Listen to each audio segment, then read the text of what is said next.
And welcome in, ladies and gentlemen, to another episode of Saturdays Rewritten here on YouTube or your favorite podcast listening platform. Today, I am joined by Eric Boggs. Eric is the host of the Ohio podcast and has been a lifelong fan of the Ohio State Buckeyes and college football. Eric began his journalism journey in 2000 as a local beat writer at his hometown newspaper in Mount Vernon, Ohio. Right. And now, Eric, tell us where we can find you for all your work and whatnot. Sure. The OHIOpodcast.com is the website.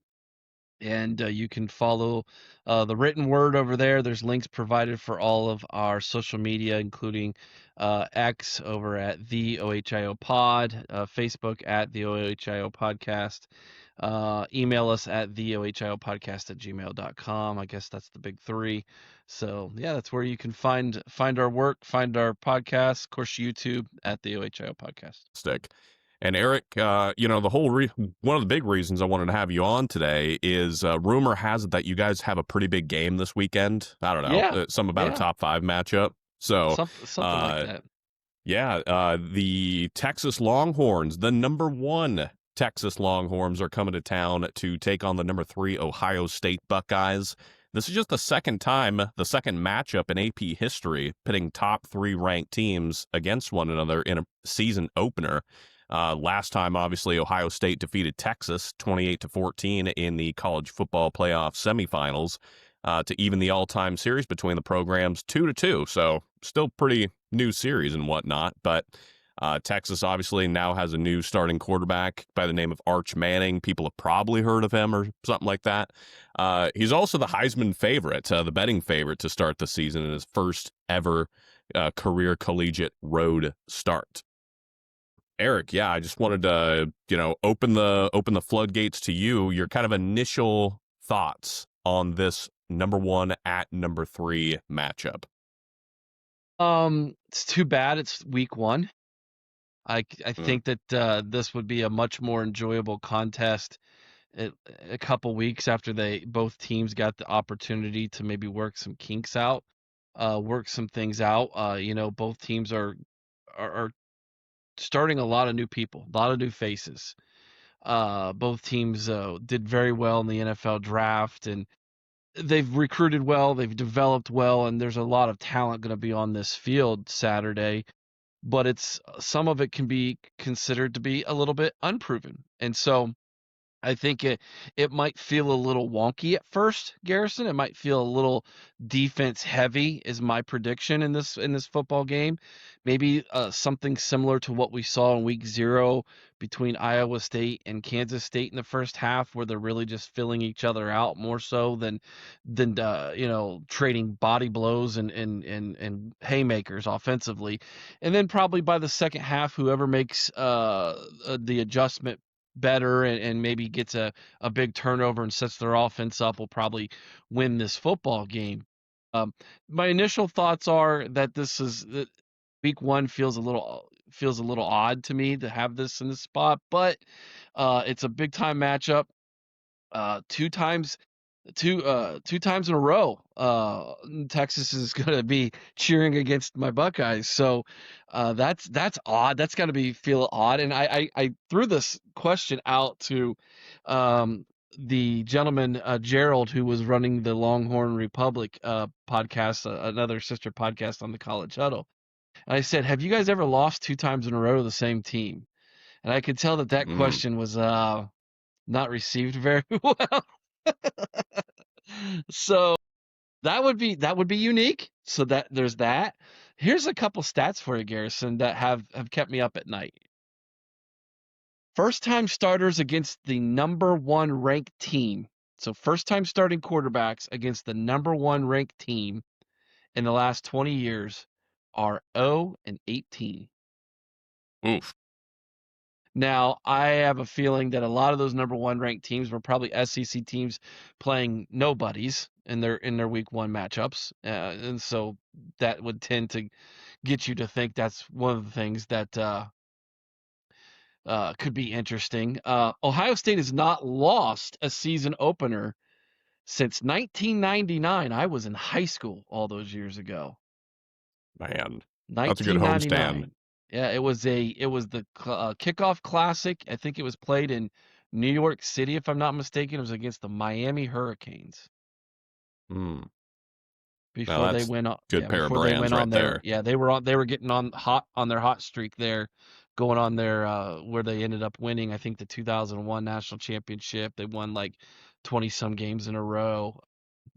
Maybe it might even been more than that. But yeah, so Ohio State's got 20 games that are, or what is it, 25 season openers in a row they've won, and then you've got the 0-18 number that Texas has got on their advantage there. So those are two things that kept me up at night.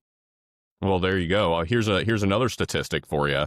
Since Ryan Day has taken over as head coach back in 2019, Ohio State is 37-3 in straight up home games, which trails only Alabama, who has 38 home victories for the most home wins in college football. So that's working against you, or working against Texas rather. And then Manning, while he's won a pair of games for Texas as a starter, both came at home versus teams that went a combined 7-17 last season. So my guess is the Horseshoe might be a little bit of a different animal for starting quarterback who with not a ton of experience, none on the road.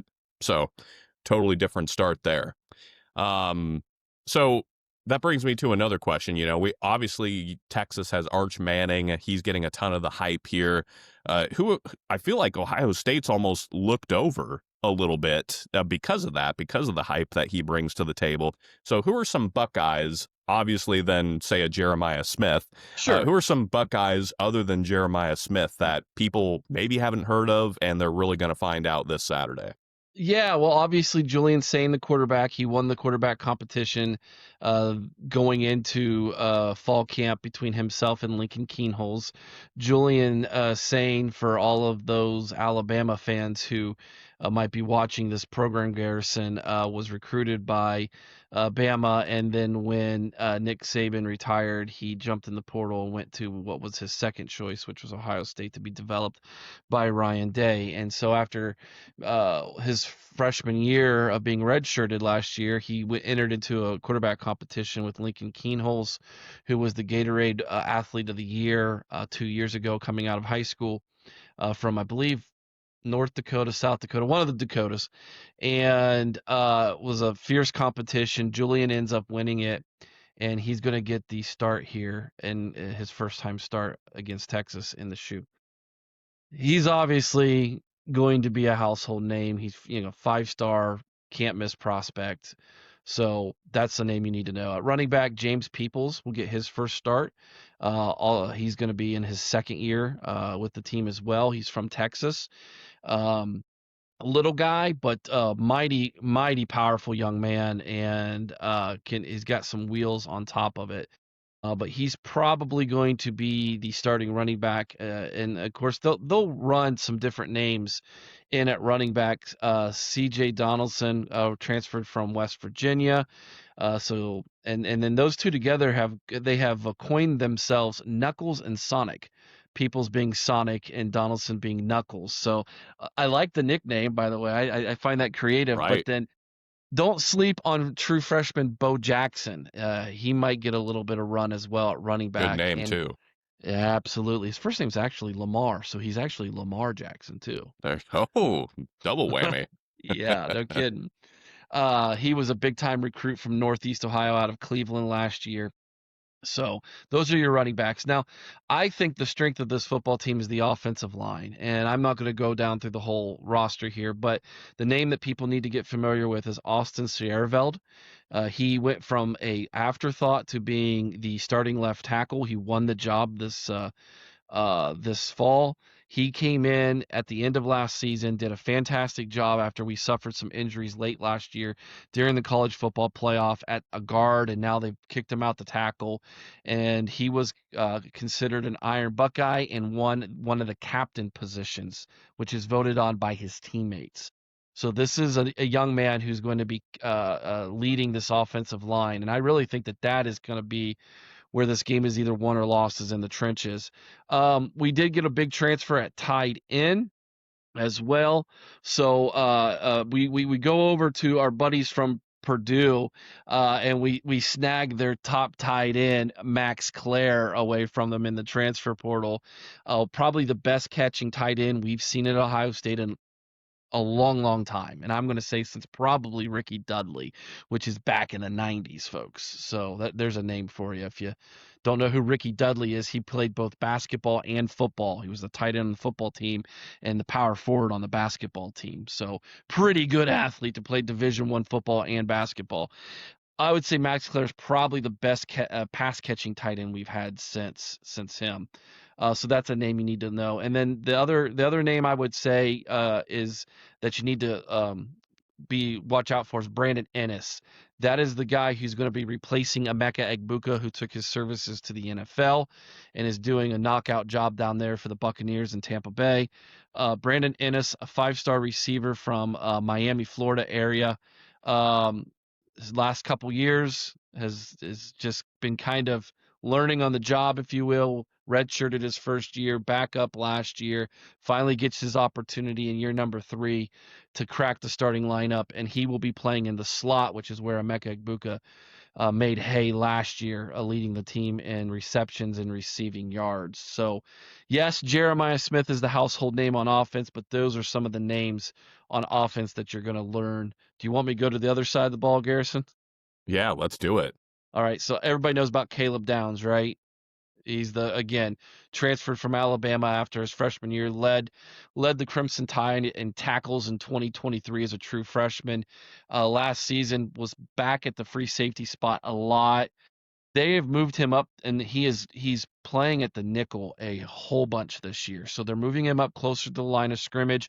He's going to be playing both positions. It'll be very interesting where he plays against Texas. Are they going to put him up in the nickel a whole lot more to get him closer to the line of scrimmage, especially if Texas in the running game is doing really well early on? I could see that happening. But Sonny Styles, he won the Block O award at Ohio State coming into the season. It's the number 0 jersey at Ohio State, and of course, when you have a Block O as your logo, they make that kind of the award-winning jersey number they give somebody, and he won that, senior linebacker. He is the second and youngest son of Lorenzo Styles Sr., who's a Buckeye great at linebacker. Oh, by the way, Lorenzo Styles Jr., Sonny's older brother, is also on the team and will be contributing at the nickel position when Caleb's not playing there. But Sonny Styles is a great linebacker, and his other running mate at linebacker, Arvell Reese, is a monster. He is Chase Young, looks like him, just a little bit smaller, a little bit quicker than what Chase Young was, and they put him at linebacker. The defensive line is completely overhauled. Of course, you lose you lose Jack Sawyer, excuse me, JT Tumulau to the NFL. Hamilton goes to the NFL, defensive tackle. So we had to replenish our entire defensive line. Kenyatta Jackson Jr. is the name that's getting a lot of buzz coming out of camp at the defensive end position. He was the first end who off the bench last year. He's obviously going to be counted on to do what Sawyer did last year at the end of the season. Sawyer really had a great playoff run, and so we need to see that from Kenyatta Jackson Jr. as well. We went to the portal, and we got another defensive end, Bo Atkinson from North Carolina. He was one of North Carolina's best defensive linemen last year. He's going to be in the 2 deep on the defensive end. He can also be kicked inside on third down, like in a rushman package type of situation. And then Caden Curry, the other senior defensive end, is also going to get some his opportunity as well. And then Caden McDonald at nose tackle. He is the potential first rounder off that defensive line. I think he's probably going to be the run stuffer, the guy who takes up everything in the middle. And so one more name I'll mention to you, and I'll give you 2 more. Davison Igbinosun came back for his senior year. This would be his 4th year starting in college football, 3rd for Ohio State. His freshman year, he started for Ole Miss. He transferred to Ohio State after his freshman year. He's going to be a 4-year starting cornerback. And then his running mate at the other corner is Jermaine Matthews Jr., who I like a lot. And I think he might actually be more talented than Davis and Igbinosun is. I think he, by the end of the year, will be CB number 1. Those are some names. If you don't know them, you'll learn who they are pretty quickly this Saturday. That's it's a lot of moving pieces, but I will say this: a lot of people have been saying, "Oh, these are two entirely new teams." To an extent, yes, a lot of new starters, but I will also say a lot of these new guys that are coming to the forefront for both Ohio State and Texas also got a significant amount of playing time last year for both these teams. So these are guys who have waited their turn, and now they're finally getting their chance to showcase their talent on the field. So I'm excited for this matchup here. Um, you know, it, you talked a lot about the players on the field, but what about the coordinators on the sideline? A big shuffle for Ohio State there. You obviously go from Chip Kelly, the offensive coordinator last year. He's now with the Raiders, and then Jim Knowles, from my vantage point, as just kind of a unbiased reader, it was kind of an awkward situation where he's not invited to the championship parade, and next thing you know, he's off to Penn State, and he just kind of said, "Yeah, it seemed as though I really wasn't wanted back," and it's kind of surprising given he ran the best defense in the country last year. So first, your thoughts on that situation, but then we can transition into Brian Hartline and Matt Patricia, the two new names Sure. coming to the fold. Yeah, so I'm going to have a much more contrarian view from Jim Knowles than a lot of Ohio State fans would have. I think I like Jim Knowles. I think he is kind of a mad scientist of a defensive coordinator. He's an old crotchety guy, a get off my lawn type of guy. He hates the media. His interviews are sour, and I love it. I loved everything about those things. Um, he didn't mesh well with a lot of the other defensive coaches, and that was very evident with the fallout of what happened in Eugene, Oregon last year. And you heard some rumblings that there was some issues behind the scenes between him and defensive line coach Larry Johnson, who's the GOAT, right? So what was going to give and take there? And obviously at the end of the day, if it seemed like there was definitely some, shall we say, differences of opinion between Ryan Day and Jim Knowles. And so they did offer Jim Knowles an extension. They offered him a raise, actually, with that extension. But he was on the phone with Penn State, and the celebration was still going on in the locker room, pretty much. And he was already. So I think Ryan Day took that personally and said, fine, if that's how you're going to be, if you really don't want to celebrate with us other than yay in the locker room, and then you're on your cell phone looking for your next gig, then go ahead. You do that. So I put it to you like this. And I wrote an article for our preview magazine. This was the title for my article. Thank you, Jim Knowles, for all you've done. We hate you too. So it was very much a gosh, what a great 3 years, and then a total divorce, right? Like it felt very personal to him, and it felt very personal to Ryan Day, and it feels very personal to, I think, to a lot of Ohio State fans who feel very connected to this program, that he wouldn't even wait for the celebration to end before getting on his cell phone and already talking to other schools. Now, to his defense, he is a Philly guy. Penn State, awful close to Philadelphia. I get it. Right. It'd be like a Cleveland guy wanting to coach at Ohio State, which is pretty much what Urban Meyer was. He was from Ashtabula, Ohio, Northeast Ohio. So, I get it. I understand it. Just the way he went about doing it, I think, was a little took it a little personal by a lot of people from Ohio State. All right. So you want to talk Patricia or Brian Hartline? Well, let's go. Let's start with, we're talking defense. Let's just go right Okay. over to the defense. Matt Patricia, big time NFL guy, known with Bill Belichick, who's kind of a big football name from what I hear. Kinda. To me, it made sense. But I also had some Ohio State fans on that video you and I connected with saying, why is everybody excited about this Matt Patricia guy? Everywhere other than when he was with Bill Belichick, he's failed. Why is this a good hire? That is a great question, and I'll say this. I didn't like the initial hire. I didn't understand it. I didn't like it, but he started to grow on me. The more interviews he has with the media, the more interaction I saw with him and the players with my own two eyes in fall camp, the more I realized this was actually I think a very good hire by Ryan Day. Yes, he has a little bit of that Detroit "you failed" stigma attached to him from his time as a head coach at in Detroit with the Lions, but we're not asking him to be a head coach here. He just needs to be a coordinator. Um, Ohio State will always do a good job recruiting because it's Ohio State, the resources. We don't need him to. And by the way, Jim Knowles was a terrible recruiter. He hated recruiting. It's not his thing. All the position coaches did the recruiting. I don't even know that he closed anybody. He was just there to call the defense and basically oversee his scheme and preparation of every game. I think Matt Patricia brings flexibility where Jim Knowles was very rigid in what he wanted to run. And I think that fits better with kind of the coaching style that Ohio State has currently in their position group coaches amongst the defense and with Ryan Day. And so I think I'm kind of reserving my feelings and say, let's see how it goes.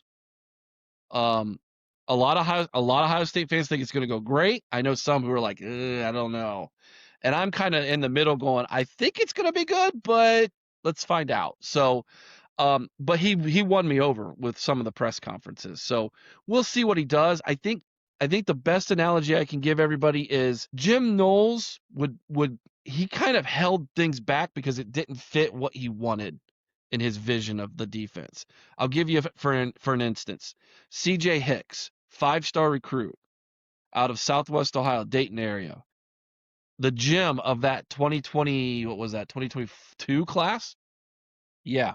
Yeah, 2022 class. And has been stuck at linebacker for 3 years.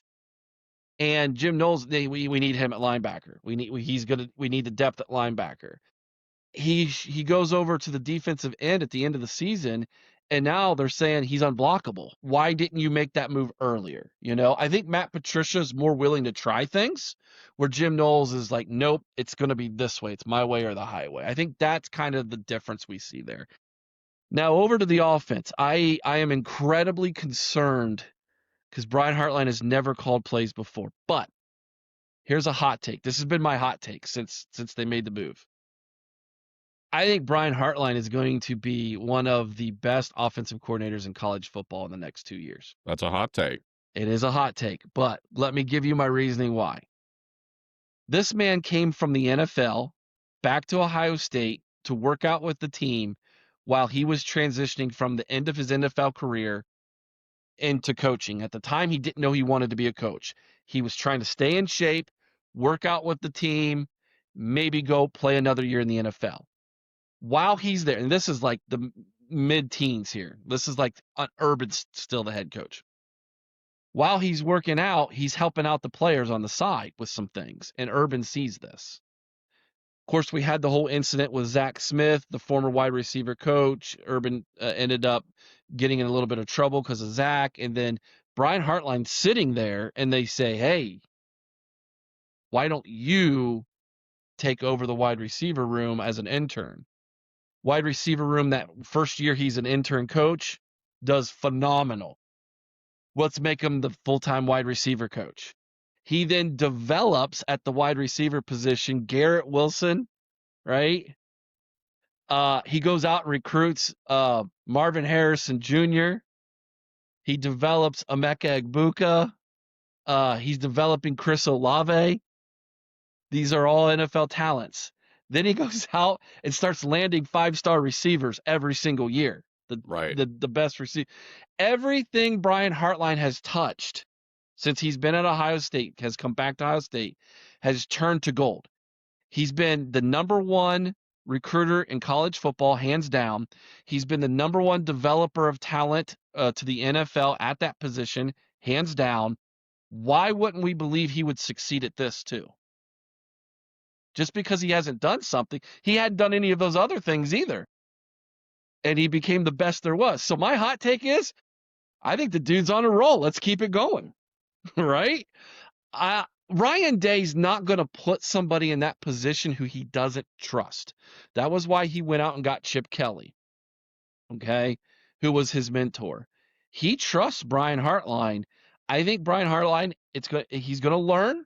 It's going to take him a year, maybe two.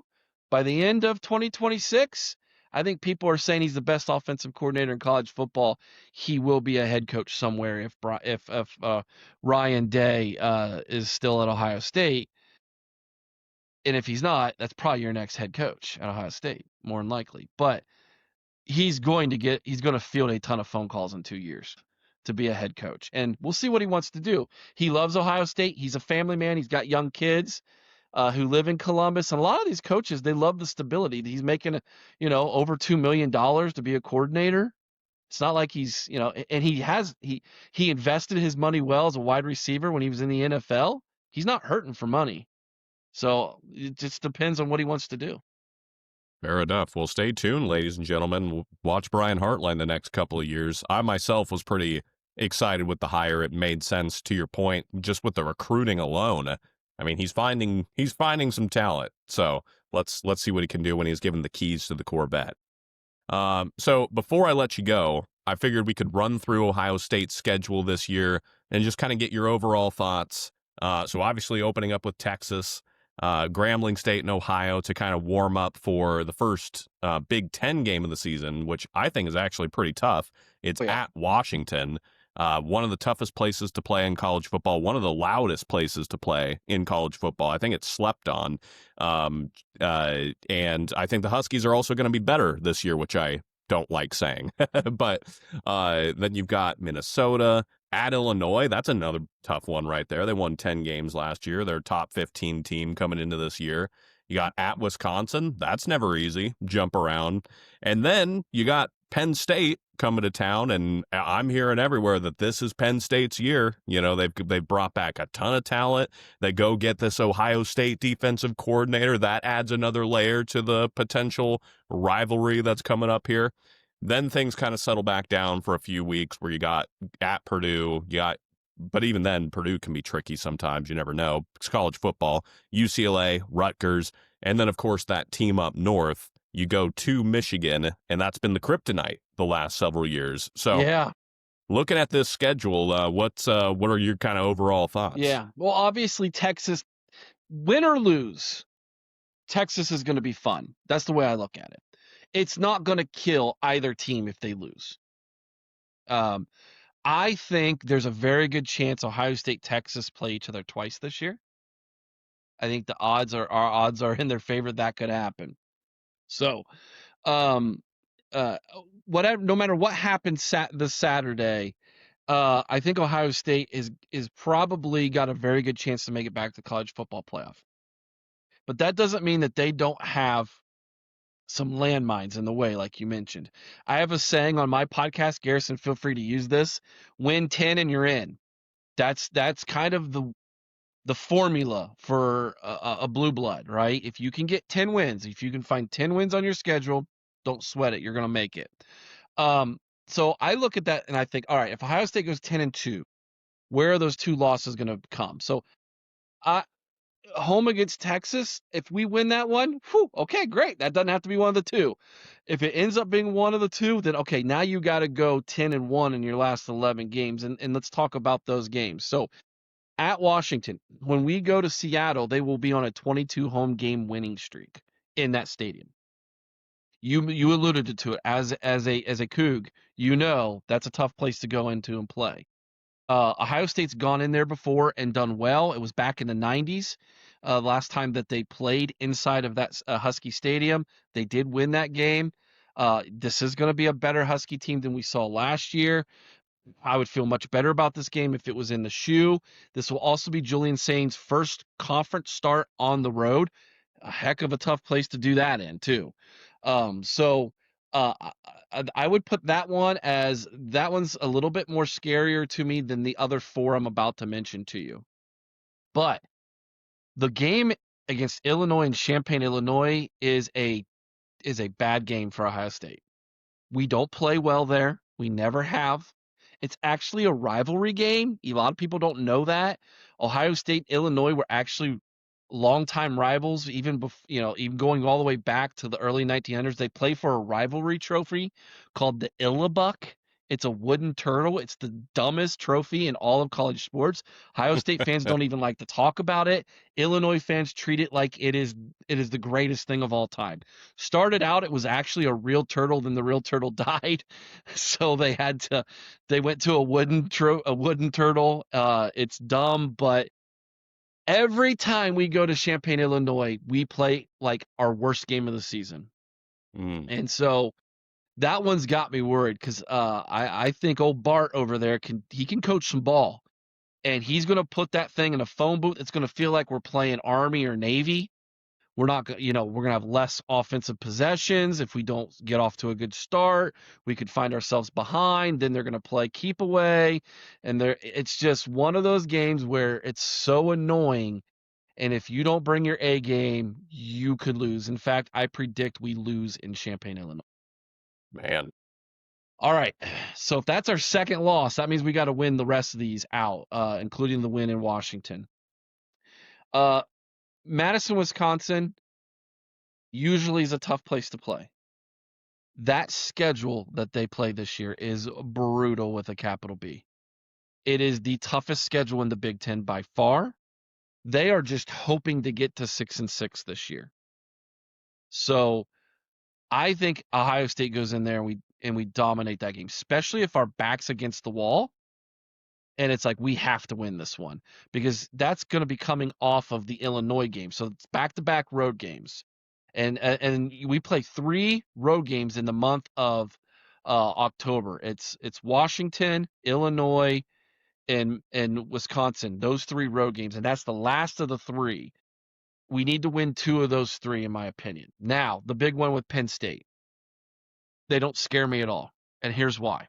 And Penn State fans are going to they're gonna hate me, and they're probably gonna be in your mentions, Garrison. And where'd you get this guy? But tell me how I'm wrong. The problem with Penn State has never been their defense. You go out and get Jim Knowles, and you're all excited about Jim. Your defense was great already. I don't know that he can make your defense any better than what they were.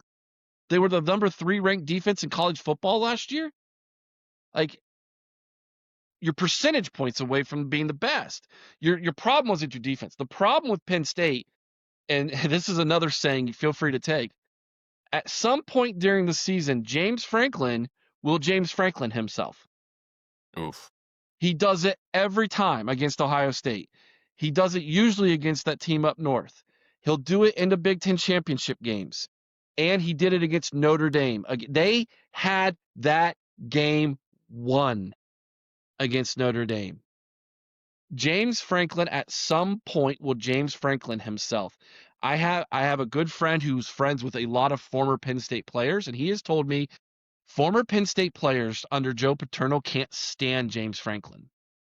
They are sick and tired of the 9, 10 win, 11 win seasons and never achieving anything. He is a top 10 coach in college football. He's essentially where he was Ryan Day before Ryan Day won a national championship. Right. And then Ryan Day goes on this epic run where he beats 5 top 5 teams in the course of the second part of that season, and all is forgiven, right? James Franklin has to do that. He's in year number 11, I think, in Happy Valley. I'm not worried about it. It's at home. James Franklin will do something stupid, and Ohio State will win the game by probably 2 scores. I mean, the formula is always there. If this game was in Happy Valley and it's a whiteout, different story. Sure.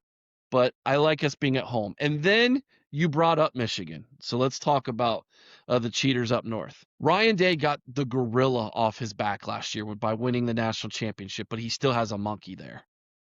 And Right. that monkey is the fact that he's lost 4 times in a row, cheating or not, whatever, to the team from Ann Arbor. He has to win this one. If he goes 10-2 and beats Michigan and we go back to college football playoff, I'm happy.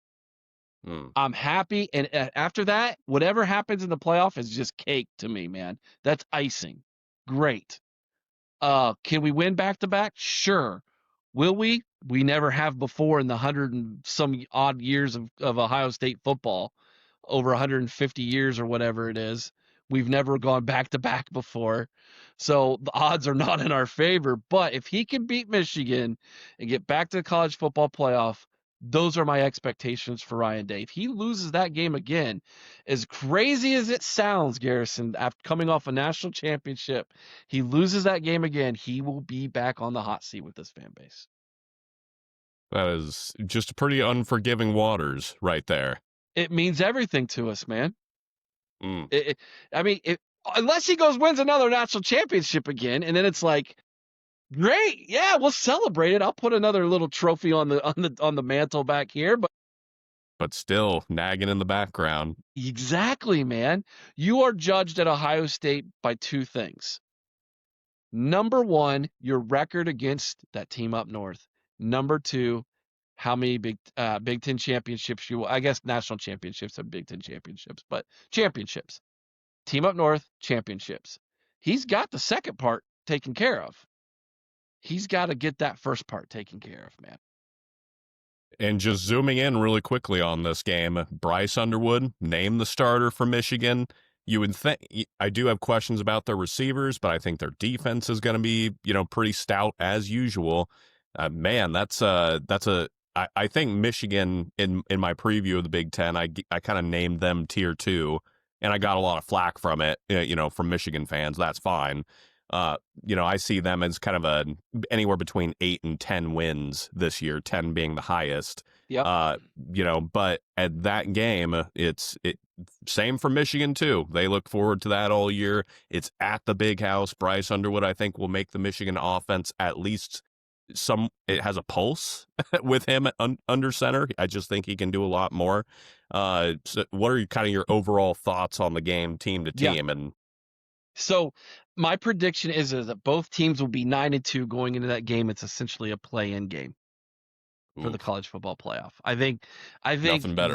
that will put Fox will be begging for that, right? That's what it might be Ohio State, Texas, and Ohio State, Michigan are the 2 most watched games in college football in the regular season this year, when that happens, because those are going to be crazy numbers. But Bryce Underwood, to me, for people who think that he is going to just be an outstanding, can't miss, greatest quarterback in college football, year number 1, I look at what happened last year for Nebraska, right? And their talented 5-star quarterback, Dylan Raiola. He had a really good year, Garrison, but he had moments when he was a freshman. That to me is probably what's going to happen to Underwood. I don't think he comes in and leads Michigan to an 11-1, 12-0 regular season. I just don't see that happening. But if he can get them to 9-3, like I have predicted, that's a really good freshman year for him. Right. Really good. And that's probably on the precipice, just on the outside looking in college football playoff. And then they go into 2026 with all these massive expectations for winning the Big Ten and going back to the CFP and probably competing for a national championship. But to me, that's kind of what I look at. This game to me is all about attitude. It's all about going out there and establishing your dominance, how you want to do it. Ryan Day has fallen into the trap of we're a tough team and we're going to beat Michigan at the line of scrimmage by running the football. That's tough to do because that's their MO. And you spend 11 weeks being this high octane offense with the most talented wide receivers in all of football, and then you're going to go, we're just going to run the football at you. I think Ryan Day learned some things in that 13-10 embarrassment in Columbus, Ohio last year. It's obvious he learned some things. Look at how he came out against Tennessee. If I'm going down, I'm going down letting it all hang out. And look what happened. You blew Tennessee out. You embarrassed Oregon and Pasadena. You doubled up Texas 28-14 thanks to the defense. And then you went in there and it was a foregone conclusion you were going to beat a Notre Dame team with their second string offensive line. So to me, looking at all of this, if Ryan Day learned his lesson, I think he has. I think he goes into Ann Arbor next year with a much different game plan than what he had previously. And I think Ohio State can win that game comfortably. Well, there you go, ladies and gentlemen. Exciting season coming ahead. Eric, I'm just so glad college football is back. Ladies and gentlemen, again, Eric Boggs, host of the Ohio podcast. Eric, thanks so much for coming on. Appreciate you, Garrison, and appreciate you being a part of the College Huddle, my friend, and looking forward to doing this again with you. Absolutely. Go Cougs and go Bucks, folks. H.